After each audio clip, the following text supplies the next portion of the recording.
19세기 말 미국에서는 남북전쟁의 종전 이후에 산업이 급속도로 발전을 했다. 자본주의가 발달하였다. 이게 중요하거든요. 이게 무슨 얘기냐면 19세기 말이에요. 지금 이 글이 다루고자 하는 건 뭐였죠? 읽어보면 알겠지만 프래그머티즘이라고 해요. 근데 프래그머티즘 그러면 처음 들을 수도 있지만 이거 다른 말로 표현하면 실용주의란 말이에요. 이 실용주의가 어디에서? 19세기 말에 미국에서만 나타나요. 중요한 건 미국에서만이라는 얘기야. 니네 책에 3명 나와요. 한 다음 책에 보면 퍼스라고 나오고요. 그 다음 윌리엄 제임스, 오늘 존 듀이 나오는데 여기 간단하게 쓰고 시작합시다. 찰스 샌더스 퍼스예요. 거기 니네 책에 한 세 번째 단락의 두 번째 줄에 있는 프래그머티즘의 선구자라는 퍼스는 찰스 샌더스 퍼스라고 하는데 1839년부터 1914년까지 살았던 사람, 철학자. 그 다음에 그 밑에 있는 윌리엄 제임스라고 하는 철학자는 이분이 1842년에 태어나서 1910년 동년배야. 친구입니다. 친구. 밀접한 친구고요. 그 다음에 오른쪽 페이지에 있는 존 듀이라고 하는 아마 교육 쪽 관심 있으면 들어본 적이 있을 텐데 이분은 1859년에서 1952년 되게 오래 살았죠? 거의 100살인데 진짜 오래 살았네. 하긴 그 촘스키가 엄청 오래 사셨고 촘스키 최근에 돌아가셨는데 왜? 10년 안쪽으로 가셨고 얼마 안 됐어. 10년이면 얼마 안 된 건가요? 그쵸? 니네한테 10년이면 인생의 절반이 넘지가. 아, 그러네. 2012년 그 언저리잖아? 그럼 최근이야. 2000년대 이후라고 한 거 최근이잖아? 근데 이 사람들이 실용주의의 핵심 인물들이고, 이 둘은 동년배고, 이 사람은 한 세대 다음이잖아? 이어받은 건데, 이분이 약간 시작 지점 같은 거고요. 이분이 토대를 이루신 거고, 이분이 그거 활용해서 조금 더 나아간 겁니다. 근데 보면 다 미국이에요. 다 미국 사람이야. 그러니까 책에 없지만 다른 실용주의자들도 실용주의 철학가들도 다 전부 다 미국입니다. 왜 하필 미국이냐? 이게 의미가 있어요. 왜 하필 미국이야? 니네 뒤에 과학기술 몇 강이었더라? 2강인가 3강에 보면 전함이 나왔죠. 라이스 전함이. 기억나요? 몇 시간 전에 했던 거? 네. 안 나올 것 같은데. 벨이랑 라이스랑 벨이랑. 근데 벨이 가장 많이 알려진 게 벨이잖아요. 왜 알려졌지? 특허를 내고. 라이스는 어느 나라 사람이에요? 거기에? 그쪽이에요. 거기인가 오스트리아인가? 어딘데? 근데 유럽이거든요. 벨은 미국이에요. 그러면 이승현 선생님이 아마 하셨을 수도 안 할 수도 있는데 미국에서는 특허를 되게 중요시 여기고 유럽에서는 논문을 중요시 여긴단 말이에요. 그래서 거기 누구였더라? 그거 인슐린 나오는 거 보면 거기 다른 거 논문 보고 통보했다 시작했다 그런 얘기 나오잖아요. 이 둘의 차이가 뭐인 것 같아요? 논문과 특허의 차이. 근본적인 차이점이 있거든요. 특허는 뭐 만들어지지 않나? 그런 걸 활용해야 되는데 그리고 미리 얘기하지만 이제 첫 단락의 두 번째 줄에 보면 기존의 형이상학적 철학 이론에 대한 의문이 제기되었다. 그래서 여기서 말하는 형이상학적은 주로 유럽 철학자들의 이론을 얘기하는 겁니다. 같은 맥락이거든요. 무슨 얘기냐면요. 논문을 과학자들이 아니면 철학자들이 사회학자들이 만들어내는 건 니네 논문을 꽤 봤잖아. 논문 맨 앞에 뭐 있죠? 선행 연구. 그 다음에 내가 연구하고 끝날 쯤에 뭐가 나와요? 그래서 후속으로는 이런 연구가 나와야 하겠다. 이걸 내가 하는 게 아니라 물론 나도 할 수 있지만 다른 사람에게 과제를 주고 끝나는 거거든. 왜냐하면 이거에 관련된 다른 선행 연구를 바탕으로 내가 연구를 했고 결과를 이끌어냈고 다른 사람들에게 자 이제 니네들 해봐 이게 논문이에요. 특허는 나만이에요. 그럼 왜 미국에서는 특허를 중심으로 가는 거고 왜 유럽은 논문을 통해 가는 것이냐 이게 얘랑 관계 있는 겁니다. 보세요. 이제 그런 맥락에서 한번 보자고. 산업이 급속도로 발전을 했죠. 자본주의가 발달했죠. 자연과학, 법학 등 사람들의 삶과 밀접한 학문이 발전했지. 그러니까 내 삶과 관련 있는 것 중에 가장 핵심은 뭐예요? 이 시기에는 미국에서는 그게 돈입니다. 그러니까 이게 되게 중요시 여기는 거라고. 유럽 사람들은요 특허를 내세울 때 신경 안 써요. 특히나 라이스의 그 전화기 개념이 되게 중요했는데 라이스는 특허 안 됐습니다. 내긴 됐지만 뭐 실패한 것도 있고 뺏긴 것도 있고. 그러니까 얘네들이 특허를 더욱더 중요시 여기는 건 요게 바탕이 되었기 때문이라고 보면 돼. 그럼 이게 뭐냐? 실용주의가 뭐냐? 조금 아쉽지만 지워지긴 했다.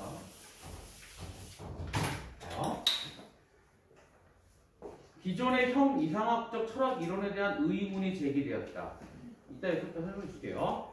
이러한 배경 속에 등장한 프레임워크, 실용주의는 당시 미국 사회를 지배하며 사회에 커다란 영향을 미치게 되었다. 그러니까 정말로 나에게 도움이 되는 내 삶과 밀접한 거 그것만 중요시 여기는 게 이 시대에는 널리 퍼졌다 이야기입니다.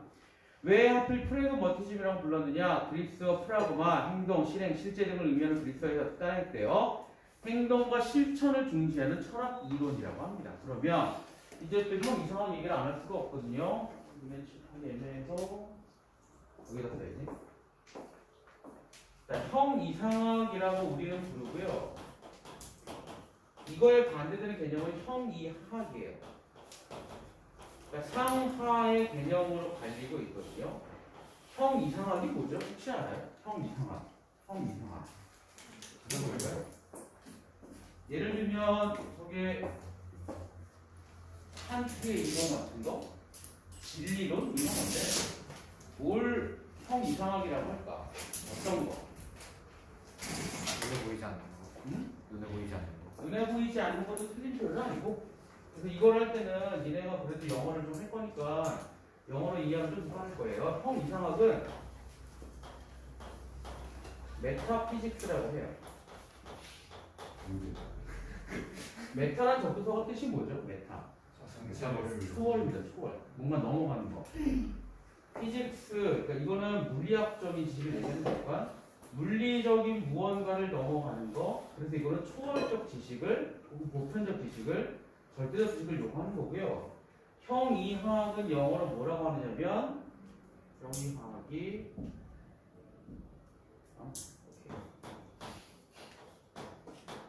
피직스 사이언스예요.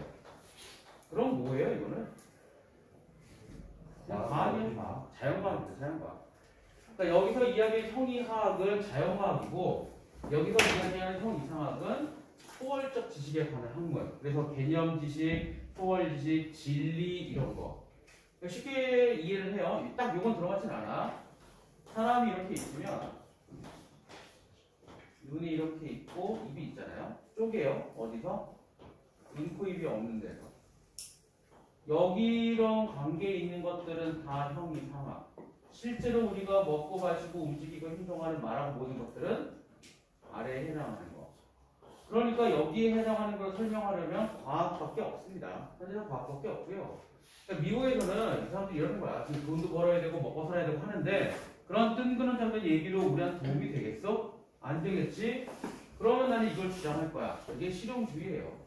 그러니까 기존의 철학자들이 많았던 유럽에서는 이 실용주의를 좋게 봐요? 나쁘게 봐요?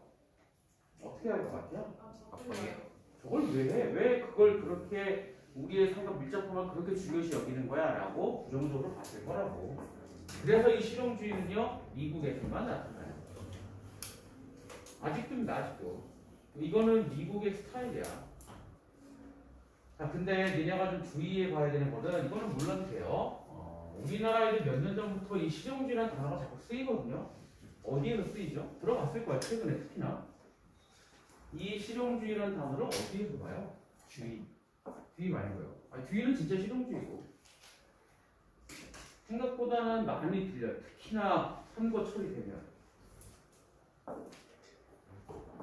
우리나라 정치에서 이야기하는 실용주의하고 달라요.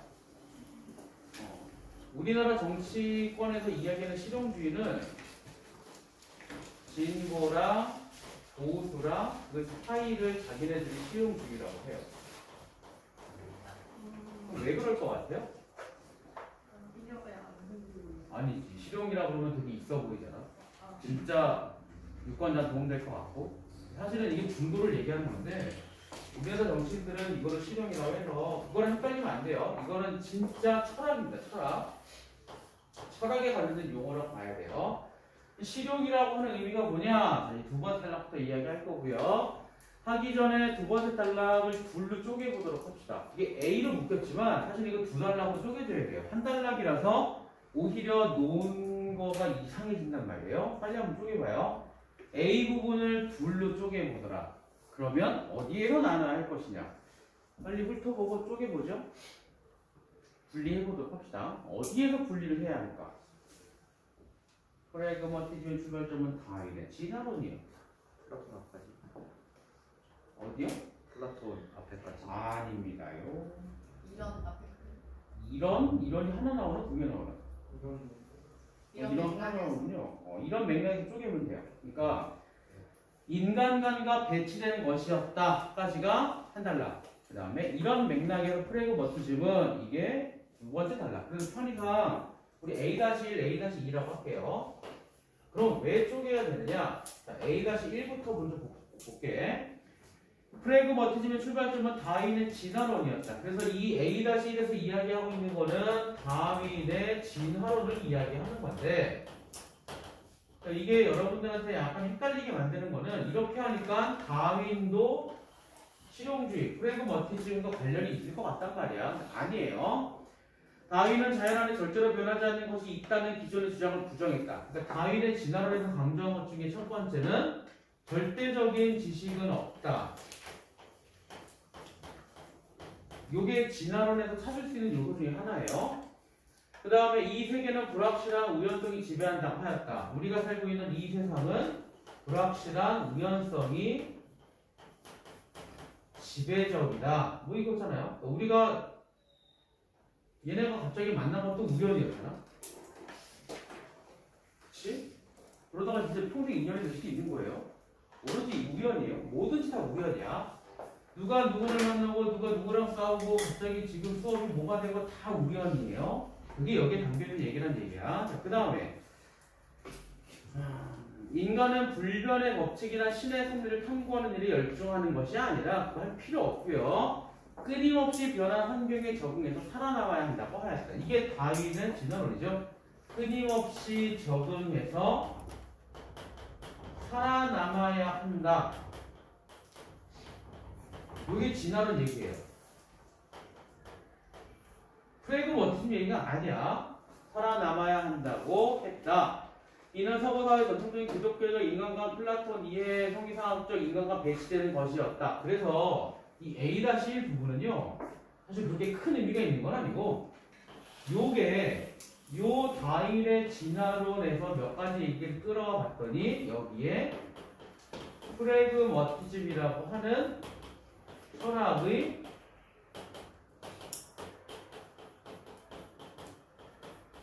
요게 있다. 그게 다예요. 그러니까 프레그마티즘에서 이야기하는 건 있다 얘기하겠지만 결국 요거를 부정하는 거거든요. 절대적인 진리는 없는 거야. 그렇게 하다 보니까 프레그마티즘의 요소를 여기서 찾아볼 수 있다는 얘기로 끝나는 겁니다. 이거는 그게 다예요. 다윈의 진화론이 프레그마티즘이 아니라 여기에서 프레그마티즘의 핵심 요소에서 비슷한 면을 찾을 수 있더라. 그러니까 어찌 보면 첫 줄에 있는 거, 어찌 보면 출발점은 다윈의 진화론이었다. 이렇게 말할 수 있다고 그렇게 이해하는 거예요. 자, 그럼 A-2를 모아봐. 이런 맥락에서 이런 걸 참고해서 볼 때 A-2는요 이건 프레그마티즘이에요. 이젠 진짜 프레그마티즘이야. A-2는 프래그머티즘의 핵심 요약 정리라고 하면 돼요. 그러니까 A-1하고 2는 분명히 구분될 수밖에 없어요. 구분되어야 하는 거고.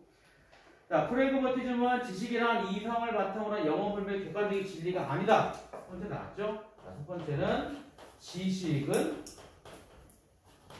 영원불변의 지식이 아니고, 그 다음에 객관적인 것도 아니고, 이것도 아니고, 객관적인 것도 아니고, 지식은 이렇게. 자, 두 번째요. 세상의 문제, 환경의 변화에 대처하는 과정에서 달라질 것을 보았다. 자, 두 번째는 단순하게 변한다라고 하는 말고, 변하는 것이긴 한데, 단서가 붙어요. 거기 뭐라고 돼 있죠? 세상의 문제, 환경의 변화는 대처하는 과정. 그러니까, 환경에 적응하고 대처한다면 변해야 돼요. 그래서 이 시점에서 예를 하나 들어주면 좋은 게 얘네 예전에 우리 황희정승 유명한 얘기 있거든요. 그리고 이 얘기예요. 내가 말하는 지식도 옳고 네가 말하는 지식도 옳다예요.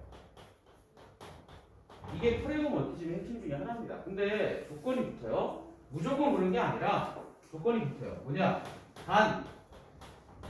이거는 이따가 얘기할게요. 이게 프래그머티즘의 핵심이야. 단 어떤 상황에서만 이게 적용이 돼요. 이런 상황에서만 변화도 맞는 지식이 되는 거고, 이런 상황에서는 다 맞는다. 이따가 얘기합시다. 이따가 그 윌리엄 제임스 할 때 할 거예요. 자, 그 다음에 마저 볼게요. 형이상학적 진리의 세계는 존재하지 않으면 모든 것을 우리가 경험할 수 있는 범위 내에서는 존재할 수 있다. 그래서 지식이라고 하는 건 우리의 경험 범위 안에 있어야 돼요. 경험 범위 안에 존재한다. 그러니까 신이 존재한다는 거는 프래그머티즘에서 중요한 요소예요? 아니에요? 신을 경험하기 쉽지 않잖아. 물론 경험하는 사람이 있을 수도 있지만 그 사람이 진짜 경험했다면 그 사람한테는 그게 진짜 존재하는 거고, 내가 경험 못하면 나는 존재 안 하는 걸로 보는 겁니다. 중요한 단서 중에 하나죠. 경험 범위 안에 지식이 존재한다는 거. 그래서 이게 바로 프래그머티즘의 핵심 내용이고요. 이게 다예요. 이게 프래그머티즘이고, 사실은 이쪽으로 와. 저기는 A-2에 있는 프래그머티즘의 핵심 요약 내용은 윌리엄 제임스하고 존 듀의 생각이 거의 다 들어간 거예요. 이 둘이 실용주의, 프래그머티즘의 모든 거를 만들어 놨다고 보면 되고요. 아니, 퍼스는요? 퍼스는 그렇게 크게 기여한 게 아니야. 대신 이 사람이 시작한 건 맞아요. 시작하고 토대 갖고 발전시키고 그렇게 보는 거고요.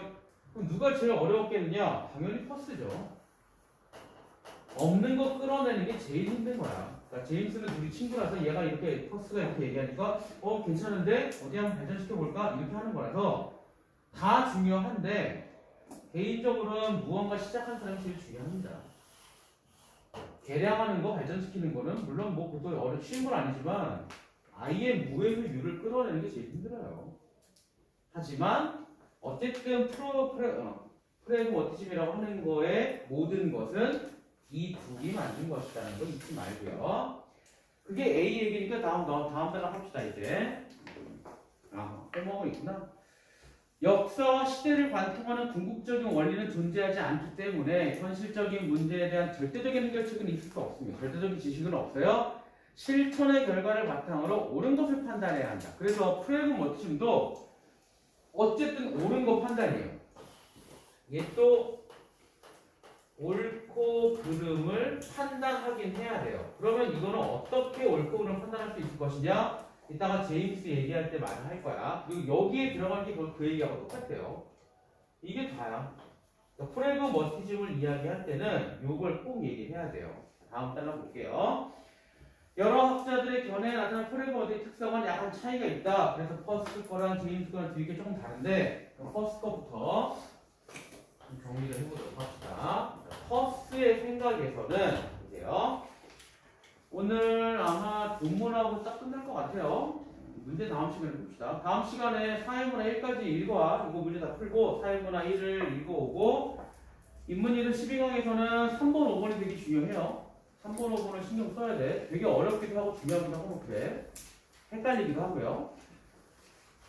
프레그머티즘의 선구자라 할 수 있는 퍼스는요. 의미로 늘어서의 프레그머티즘을 주장하였다. 퍼스가 몰두한 건 탐구의 방법에 관한 것이었는데 그가 말하는 탐구는 표시 한번 해봐요. 현실 생활에 나타난 회의를 출발점으로 하여 새로운 믿음을 이루고자 하는 행동이다. 따져 묶어봐. 탐구란 현실 생활에 나타난 회의를 출발점으로 새로운 믿음을 이루고자 하는 행동을 탐구라고 합니다. 그럼 정리해 볼게요. 정말 간단하게. 의심을 하고요. 그 다음에 어떤 새로운 믿음을 끌어내요. 요게 탐구예요. 예를 들면 극단적인 예를 들어줄게요. 내가 길을 가는데 여기에 횡단보도가 이렇게 있다. 그리고 신호등이 이렇게 있다. 초록불에 건너야 한다. 이 빨간불이야. 차가 한 대도 없어. 어? 왜 꼭 초록불에 건너야 하지? 그래서 건너가요. 탐구를 해. 그래서 건너가야겠다고 판단을 내린단 말이야. 새로운 믿음을 얻어요. 아, 차만 없다면, 지나가는 차만 없다면 빨간불이라도 건너가도 되겠구나. 그게 새로운 믿음이에요. 그럼 뭐가 좋아요? 그 의심을 하고 그 새로운 믿음 얻은 사람한테 뭐가 좋아요? 빠르게 건널 수 있어요. 빠르게 건널 수도 있고.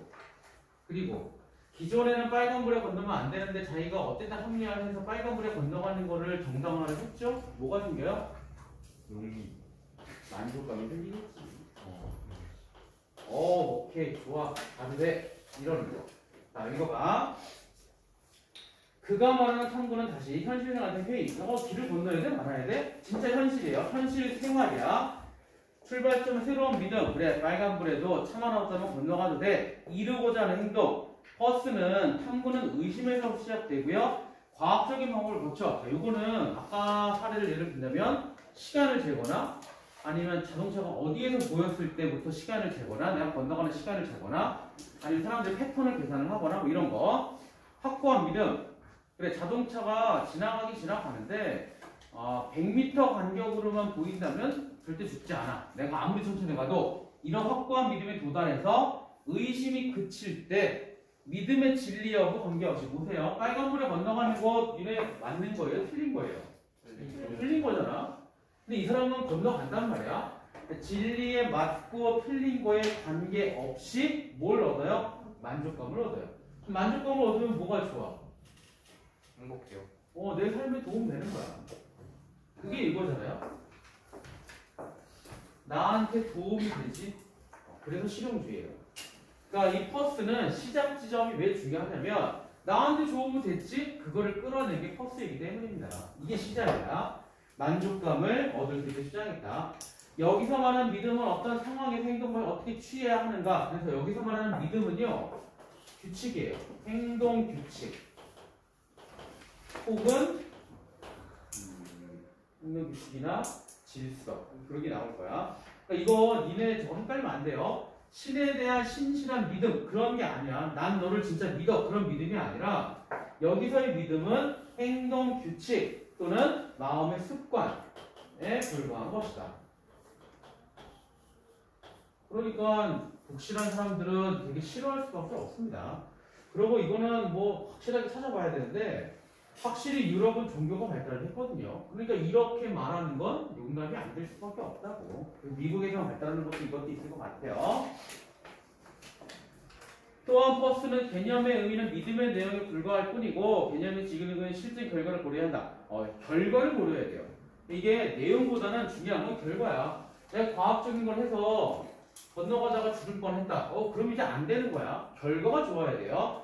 결과를 고려하는 프레그먼트 경우를 이야기했고요. 어떤 개념을 명료하게 하기 위해서는 실험을 통해 결과를 얻어야 되고 결과가 대상이 된 개념의 전체.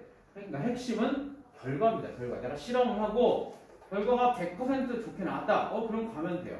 그리고 그 100% 좋게 나온 그 결과가 개념이다. 라고 이야기하는 거라고. 자, 윌리엄 제임스는요. 이거를 조금 더 추가했는데 윌리엄 제임스의 핵심은요. 잘 보면 퍼스에게는 옳고 그른 얘기는 없거든요. 윌리엄 제임스는 실용주의 안에 그 옳고 그름의 개념을 집어넣어서 의미가 생깁니다. 그래서 진리론으로 확장시켰다라는 말이 있는 거예요. 옳고 그름을 따져야 돼. 퍼스는 믿음을 확립하기만 하면 명확한 판단이 가능하다고 생각했지만 제임스는 관념이 참인지 거짓인지 판단하려면 그러니까 제임스는 참 거짓 판별을 해야 되거든요. 이 입장에서는 참과 거짓의 판별이 중요하고 여기 있잖아요. 나도 옳고 너도 옳다고 말을 하기 위해서는 뭐가 필요한 것이냐 보세요. 그것이 실생활에서 어떤 실천적인 차이를 나타내는가. 그래서 참 거짓 판별의 기준은요 실천적 차이예요. 그럼 이게 뭔 소리냐? 그 다음에 나와요. 다시 말해 어떤 관념의 진위는 옳고 그른 거 그 자체로 결정할 수 없고 현실에 적용했을 때, 현실에서 실천을 했을 때 어떻게 그것이 유용한 결과로 검증된다면 참이 될 수 있는 것이다. 결국 뭐죠? 판별 기준은 뭐예요? 유용성이에요. 그럼 여기서 유용성은 어디에 대한 유용성이냐? 우리의 삶이지 뭐. 그래서 여기에 네모에 들어가는 단 이 조건은 뭐냐? 우리의 삶에 유용하다면 혹은 도움이 된다면 그러면 너도 옳고 나도 옳아요. 다 옳아요. 예를 들면 이런 거 봐봐. 신이 존재하는가? 이 질문은 옳은 질문일까요? 유용한 질문일까요? 유용하지 않은 질문일까요? 유용하지 않은 유용한 질문일 수도 있죠. 유용하지 않을 수도 있고. 왜요? 알아서 뭐 할 거야? 만약에 난 그 무신자거든, 무신. 나는 신경 안 써요. 신이 존재하는 거 여러분 나랑 관계 없어. 그럼 나한테 이건 쓸데없는 지식이야. 근데 굉장히 독실한 사람이 신이 존재해야만이 내 마음이 편하다면 그럼 이제 이 질문은 어떻게 돼요? 가치가 있는 겁니다. 그게 제임스 생각의 핵심이에요. 그러니까 신이 존재 여부는 이 사람은 관계가 없고 나는 관심도 없지만 어떤 사람들은 신이 존재해야만이 이게 존재해야만이 내 마음이 편해진다. 마음에 평온이 생길 수도 있잖아. 그렇다면 제임스 입장에서는 그럼 이건 유용한 거야.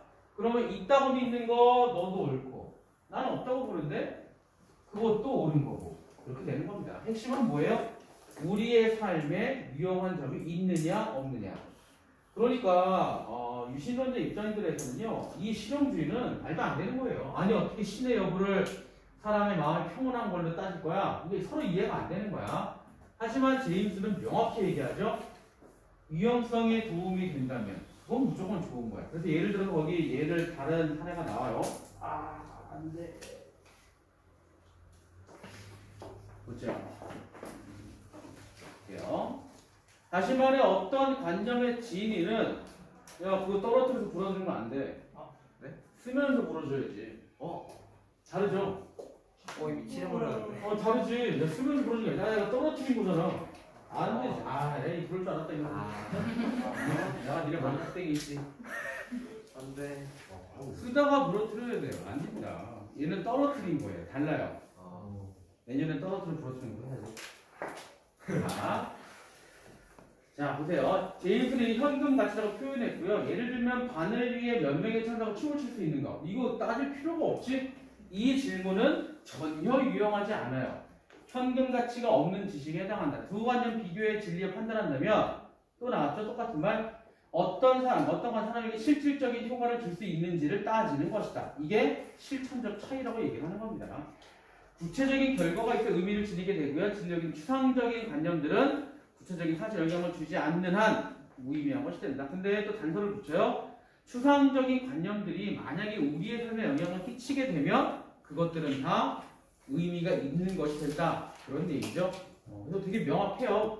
내 삶에 도움이 되면 유용한 거. 내 삶에 도움이 안 되면 유용하지 않은 거. 유용하지 않으면 뭐예요? 거짓.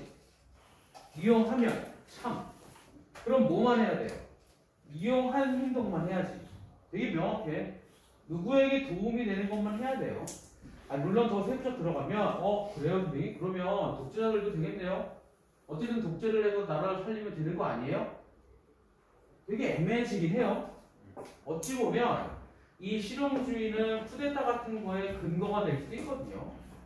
이 부분에 대한 것도 분명히 누가 문제 제기를 했을 거야. 그래서 이거는 제임스의 책을 더 찾아보면 명확해지긴 할 겁니다. 거기까지는 안 찾아봐가지고 이런 현실적인 질문을 할 수도 있잖아. 100명을 죽여서 10,000명을 살린다면 유용한 거 아니에요? 그럼 얘네한테 유용하지 않잖아. 그럼 거짓이지 뭐. 이렇게 설명할 수도 있는 거고. 근데 좀 더 찾아보면 더 명확할 수 있을 수도 있어요.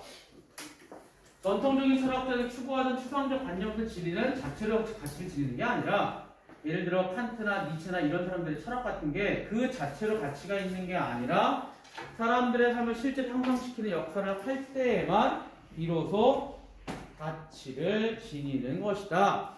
한편 제임스는 진리를 무엇인가 향해 성장해 나가는 것으로 보았고 그가 되는 새로운 진리는 새로운 경험, 낡은 진리 결합하고 수정된 결과다. 있는 제임스가 진리의 동적 성장의 표현을 나타낸다. 요거 하나 얘기할게요. 이거 거기에 새로운 진리는 새로운 경험과 낡은 진리 결합하고 수정된 결과다. 요 개념이 중요한데 이거 니네가 지금 읽어봤을까? 토마스 쿤 책 중에 혹시 읽어본 사람 있나? 되게 유명한 책인데? 7글자짜리. 7글자는 또 니네 모를까?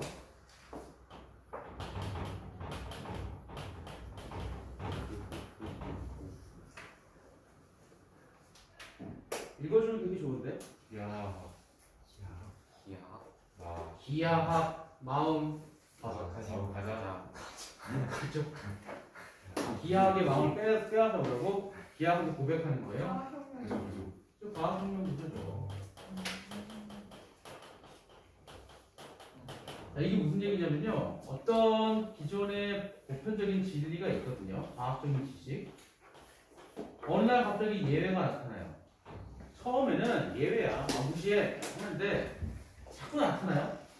자꾸 예외가 나타나. 자꾸 나타나요. 근데 아직은 얘는 대적이 안 되지만 자꾸 늘어나.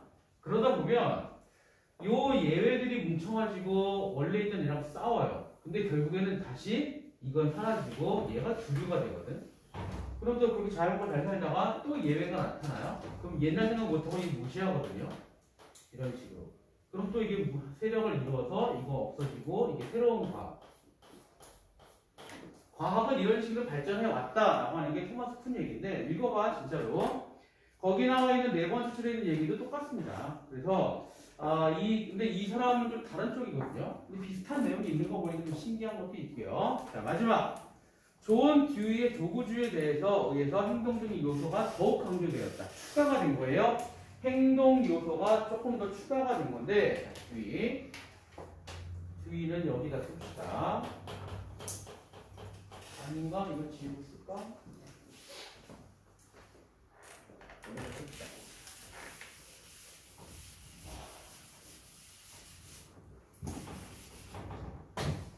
보세요.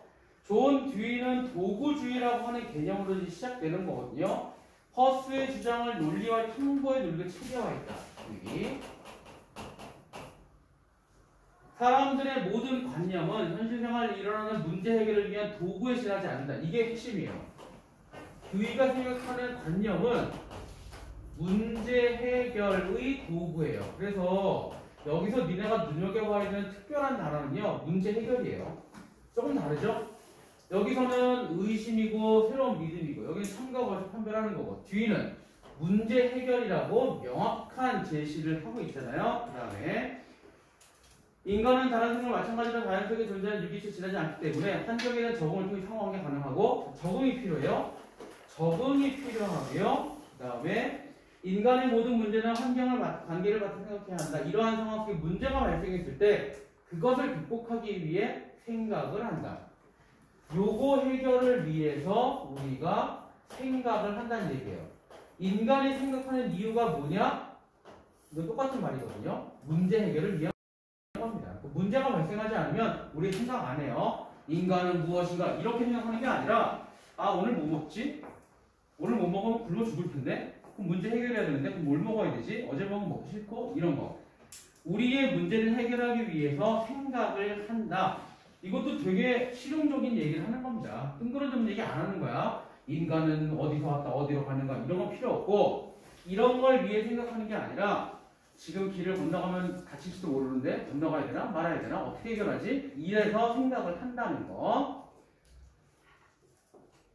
뒤는 이때 일어나는 사고작용은 지적인 요구, 인간은 무엇인가 이런 고차원적인 지적인 요구가 아니라 당면한 문제를 해결하기 위한 것이므로 구체적인 것이어야 한다고 한다. 그래서 이 생각은 아무거나가 아니고요. 매우 구체적이어야 돼요.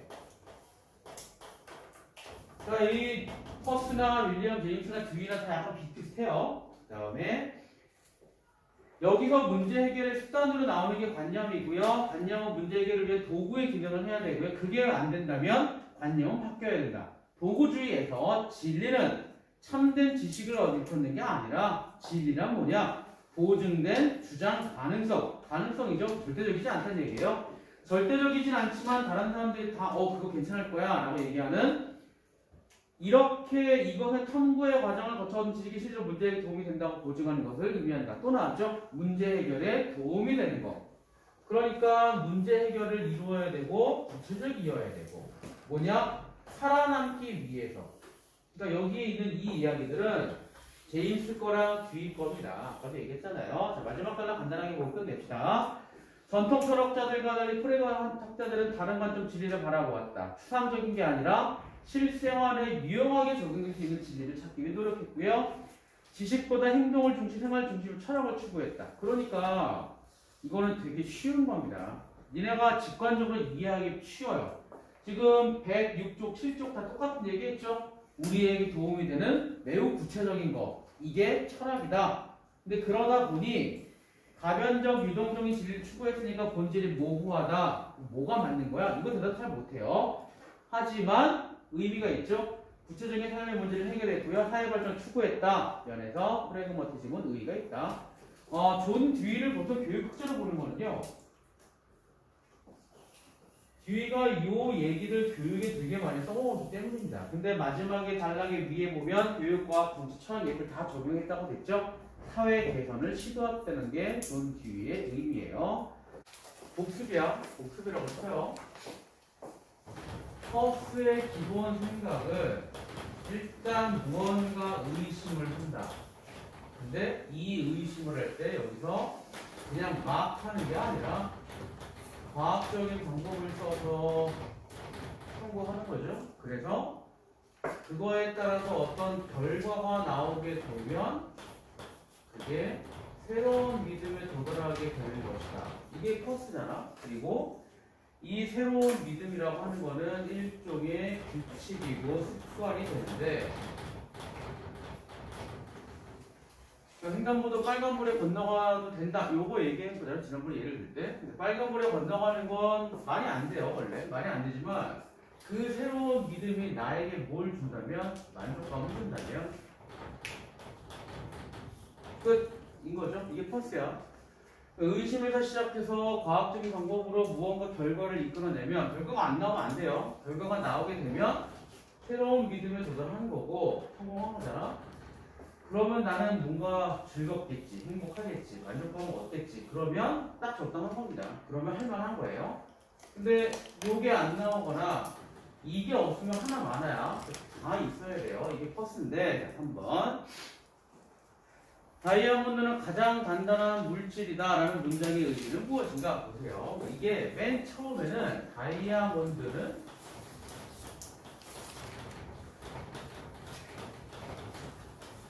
가장 단단한 물질이에요. 이게 알려져 있는 말이야. 내가 여기에 의심을 하죠. 그렇지? 의심을 할 거란 말이야. 특별한 이유는 모르겠는데 일단 의심이야. 일단 의심을 하고 일단 의심을 했으면 뭘 해야 돼요? 과학적으로 탐구를 해야 돼요. 그러면 가장 단단하다고 했으니까 가장 쉬운 거는 뭐예요? 다른 물질로 충돌해보면 되죠. 서로 막 깨보면 되는 거야. 그래서 내가 강철을 부딪혔다. 그랬더니 얘가 깨지더라. 그 다음에 내가 유리를 다이아에 했다. 깨졌다. 근데 내가 친구의 머리를 가지고 붙였다. 근데 다이아가 깨지더라. 그러면 어떻게 돼요? 그러면 이게 제일 간단하네. 새로운 믿음이에요. 근데 거기 봐봐 이제.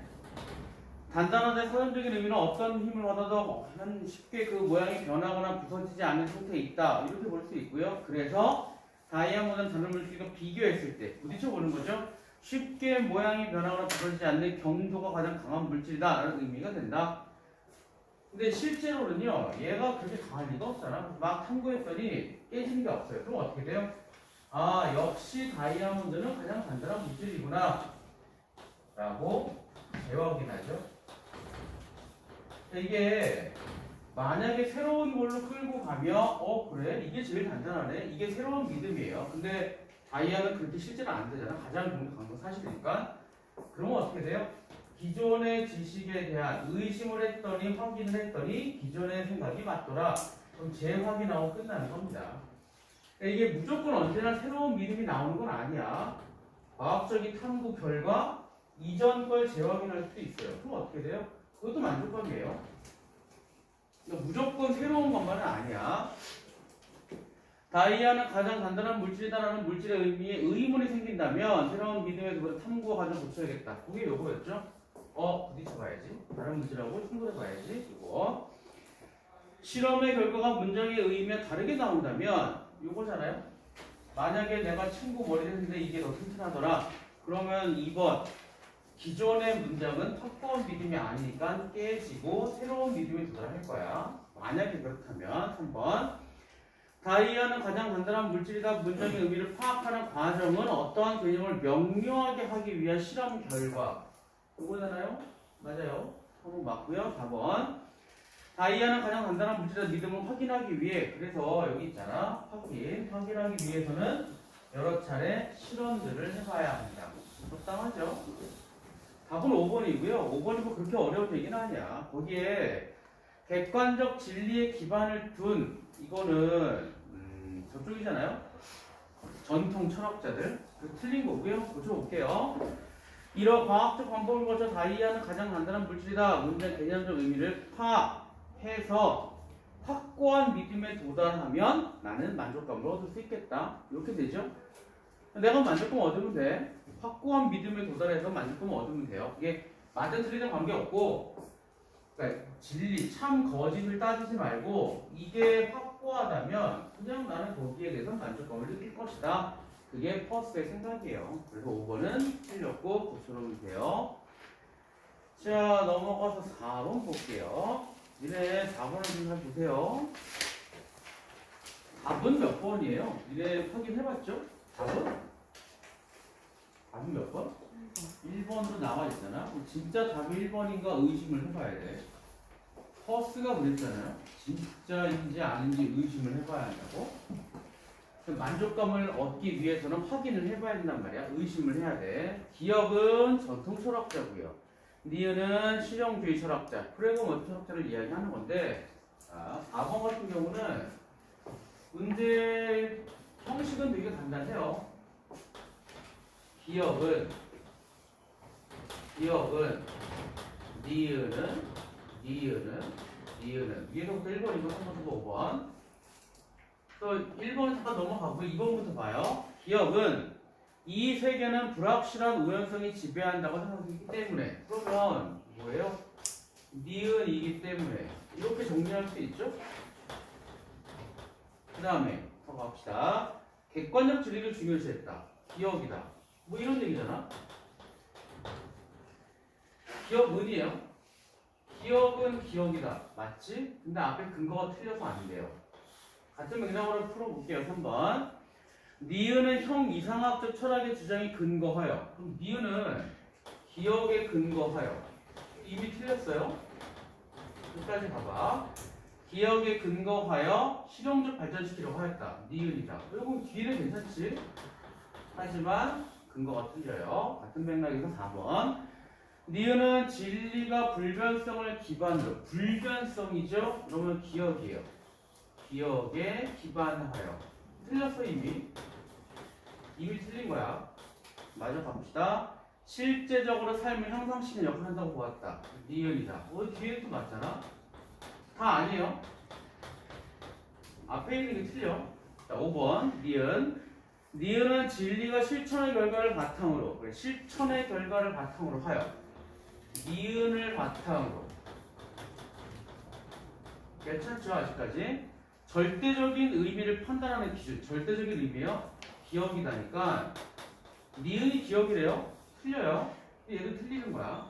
답은 1번밖에 없긴 하는데, 자, 질문입니다. 질문. 기억은 진리를 통해 현실 문제에 대한 절대적인 해결책을 찾을 수 있다고 보았다. 네. 이거밖에 없긴 하거든요. 그러니까 출제자의 의도는 뭔지 알겠는데, 1번 선택지가 답이 될 수 없는 이유는 뭘까요? 곱씹어봐. 그 선택지 잘 봐. 1번 선택지가 답이긴 한데, 의도상 답이긴 한데, 답이 될 수 없는 이유가 뭘까요? 도대체 선택지에서. 기억은 진리를 통해 현실 문제에 대한 절대적인 해결책을 찾을 수 있다고 보았다.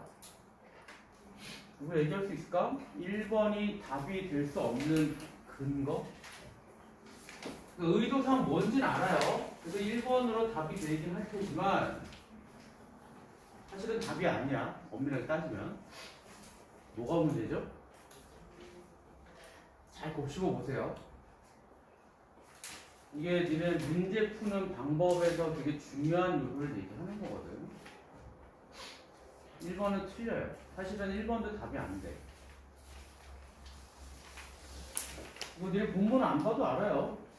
본문 대략적인 기억만 나도 대답할 수 있습니다. 아니 대답해야 되고 대답해야 돼요. 만약에 니네가 1번에 이게 왜 틀렸는지를 잘 모르면 문제 풀이 자체에 문제가 있다고밖에 볼 수 없다고. 뭐가 문제죠? 1번? 근본적인 문제야. 왜 답이 될 수 없을까? 왜 얘도 적절하지 않을까? 전통 철학자들 이야기할 때 형이상적인 그런 지식을 강조한다 이렇게 했다가 있고 현실 문제에 대한 해결책이라는 얘기는 빼고 못하지 못하기. 비슷한데 조금 달라요. 비슷한데 조금 달라. 많이 근접하긴 했지. 이것도 이렇게 한번 해볼까? 진리를 통해 현실 문제에 대한 해결책. 그러면 거기에 이렇게 돼 있잖아. 진리를 통해서 진리를 통해는 그렇지고 현실 문제에 대한 절대적인 해결책 찾을 수 있다고 봤대요. 그러면 찾을 수 있다. 원래 국어라고 하는 거는 배경지식 가지고 푸는 건 아니거든요. 근데 배경지식 가지고 한번 해봐. 배경지식 가지고 여기에 전통 철학자들이 얘네가 추구하는 건 뭐였죠? 얘네가 추구하는 거 저번에 얘기했잖아. 진리인데 그냥 진리가 아니라 절대적 진리니 아니면 초월적 진리니 보편적 진리니 뭐 그런 거야. 기억은 니은은요 삶의 유용성이잖아. 유용성이 있는 걸 찾는 거잖아. 그러니까 방향 자체가 달라요. 지향점이 다르단 말이야. 그렇게 치면 뭐가 문제예요 지금? 요거는 윌리엄 제임스 때부터는 뭐 진리라고 쳐도 돼요. 뭐 허스만 진리 얘기가 없을 뿐이지 나머지는 진리론까지 갔으니까 괜찮긴 한데 이래 배경 지식으로 한번 가봐. 이게 배경 지식이에요. 전통 철학자가 추구하는 건 뭐예요? 요거야 요거. 요겁니다. 그러니까 이미 여기서 틀렸죠. 요것만 전통 철학자 얘기예요. 절대적인 뭔가를 찾을 수 있다. 이게 기억이고 이건 니은이야. 배경 지식까지 좀 그래요. 근데 본문에서는 문제는 뭐냐? 기억이 전통 철학자들이 현실 문제에 대한 해결책을 찾는다는 얘기가 나와요? 안 나와요? 엄밀하게는 안 나온다. 그냥 요거는 프래그머티즘 학자들에 대해서는 요걸 찾는다 얘기 나오지만 그리고 니은이 기억을 비판한다는 얘기 나오지만 그렇다고 기억이 요거를 찾았는지 안 찾았는지는 본문에 안 나온다고. 그래서 틀려요. 배경 지식 가지면 이게 틀린 거고, 본문만 가지고 따지면 요거는 알 수 없고. 그래서 1번도 안 돼요. 1번도 좀 문제가 있다고. 근데 중요한 거는요. 니네가 공부를 많이 하면, 그리고 약간 연습 많이 했으면 얘 이상하는 거 파악될 거거든. 중요한 거는 일단 풀어야 돼. 요 네 가지는 확실히 틀려. 그래서 아마 의도는 1번일 거야. 하고 1번을 마킹을 해놓고 나중에 1번에 대해서 문제 제기하는 겁니다. 그게 내신이 됐든 모의고사가 됐든, 모의고사도 가끔 오류 있어요. 평가 한 건 거의 없지만 교육청은 종종 있거든요. 일단 풀어놓고, 쓸데없이 여기 시간 많이 투자하는 거 아니야. 일단 풀어놓고 나중에 그래 의도는 이런 거겠지. 그러면 뒤집었잖아. 그럼 뭐 이게 전통철학들 이걸 찾았다고 칩시다. 뭐 그러면 맞거든요. 그렇게 풀어놓고 나중에 문제 제기하는 거지. 처음부터 이거 문제 오류야. 그딴 생각 필요 없어요. 그래서 문제 4번은 좀 중요한 의미가 있는 문제라고 볼 수 있고요. 자, 5번. 윗글을 바탕으로 보기를 이해하는 적절하지 않은 것은요. 인공지능, 빅데이터, 다차 소형 기술의 발달로 그동안 사회에서 의료 분야에서 혁신이 일어나고 있다. 이는 기술을 활용하면서 정확한 의료적 판단이 가능할 것을 믿음에서 출발한 볼 수 있다. 그래서 봐봐요. 이게 AI 진료도 있고요. 그 다음에 원격 진료는 온라인이라고 합시다. 온라인 진료가 있는데 이거를 쓴다라고 하는 거는 프레그 어티즘 학자이잖아. 자, 퍼스는 뭐라 그래요? 퍼스는 그렇지. 무언가 기존에 대면 진료하고 이 사람이 하는 진료 꼭 그것만 해야 돼? 해서 탐구를 해봤더니 실제로 데이터를 찾아봤더니 쓸만하더라. 그러면 오케이죠? 그럼 나는 이 과정에서 그래 나 편하니까 아니면 내가 이 새로운 지식을 얻는 거 괜찮으니까 만족감을 얻을 수 있지. 그럼 퍼스는 요 진료 허용하자고 할 거야. 그 다음에 제임스 같은 경우도 마찬가지예요. 제임스 같은 경우에는 핵심이 뭐였죠? 삶의 유용성이잖아요. AI 진료를 하고 원격 진료, 온라인 진료를 했더니 지금보다 많은 사람들이 삶이 좋아지더라. 그러면 할만한 거죠. 자, 마지막 듀이 같은 경우는 핵심이 뭐였냐면 듀이는 문제 해결이야. 지금 의사도 부족하고요. 낙도나 원거리에 있는 사람들 의료 질이 떨어진단 말이야. 그러니까 의료 질의 불평등이 생기니까 그러한 사회 문제 해결이 가능하겠지. 저 두 가지를 쓰면 그러면 셋 다 뭐예요? 셋 다 이 진료, 이 진로 활용하는 건 찬성할 거라고. 근데 좀 달라요. 방향이 좀 다릅니다. 퍼스는 그래 맞아 데이터 확인해봤더니 맞는 것 같아. 난 만족해. 많은 사람들의 질적인 삶이 훨씬 좋아지니까 그건 당연한 거지. 저걸 통해 여러 가지 불평등 같은 문제 해결할 수 있으니까 맞지. 조금씩 다르지만 요 AI나 온라인 진료 허용한다는 면 똑같아요. 그 차이를 이해를 해야 돼. 이 사례를 놓고서 퍼스와 제임스와 듀이의 생각의 차이를 읽어줘야 돼요. 셋 다 프레그먼트 학자들은 상황의 변화에 적응하기에 자연스러운 현상을 하겠죠? 당연한 얘기예요. 이번 퍼스는 결과가 필요하다. 여기 아까 퍼스 계속 얘기하는 거야. 퍼스는 결과가 중요해요. 결과가 중요하다 얘기했고요. 제임스가 의료행위에 찬성한다면 유용성, 그래 삶의 유용성의 현금 가치는 똑같은 얘기로 봐도 됩니다. 그래서 한번 맞고요. 듀이는 만약에 찬성한다면 이걸로 문제 해결이 되니까 이렇게 말을 해야지 순수한 지적 요구나 호기심 나오는 행동 이건 아닌 거야. 답은 되게 쉬워요. 쉽지만 여기서의 핵심은요. 다 고르는 게 아니라 퍼스랑 제임스랑 듀이가 어떻게 바라보는 게 다르냐 그거 이해해줘야 돼요. 셋 다 찬성할 거야. 찬성하는데 방향성은 조금 달라요. 문제 해결, 삶의 유용성 강화, 내가 만족감. 근데 실제적인 결과 조금 다른 거 이해하고요. 5번에는 듀이든 제임스든 퍼스든 간에 똑같습니다. 그러니까 선택지 1번, 5번은 똑같은 얘기 하는 거야.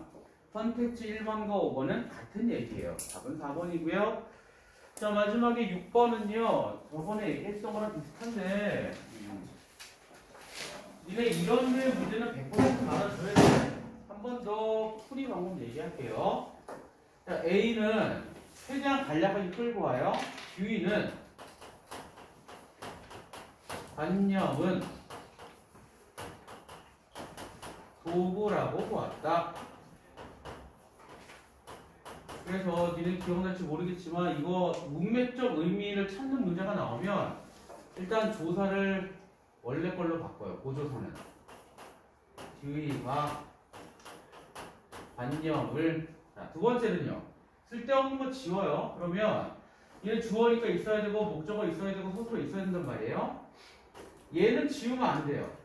왜 안 되느냐? 이거를 지우면 뒤에는 관념을 진짜 보는 게 돼요. 도구라고 본 거랑 진짜 본 거 의미가 다르죠? 얘 같은 경우는 필수 부사 어로 친다면 있어야 돼요. 자, 그러면 1번 봐. 1번 줄입시다. 어제 필요 없고요. 친구와 영화를 보았다. 그럼 친구와를 지우면 되겠느냐? 친구와 영화를 보았다 해서 친구와를 지우면 의미가 달라져요. 나 혼자 봤는지 같이 봤는지 의미가 완전 달라지잖아. 지우면 안 돼요. 자, 2번. 그가 상대를 항상은 지웁시다. 그가 상대를 만만하게 보았다. 얘도 2번. 그가 상대를 보았다라고만 쓰면 진짜 본 거고요.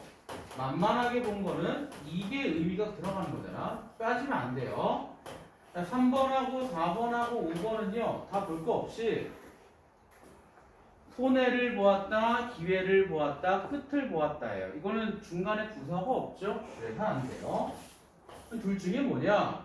1번엔 부사와 친구하고요. 2번엔 만만하게요. 너무 다르죠? 2번. 그리고 정확히 가면 여기에 보았다, 여기에 보았다는 다 평가하다는 이야기라고. 근데 니네가 평가하다는 의미를 알고 푸는 건 아니잖아. 문맥적 의미에 대한 문제는 이렇게 푸는 게 제일 확실해요. 가장 깔끔합니다. 답은 2번. 자, 넘어가서 113쪽에 사회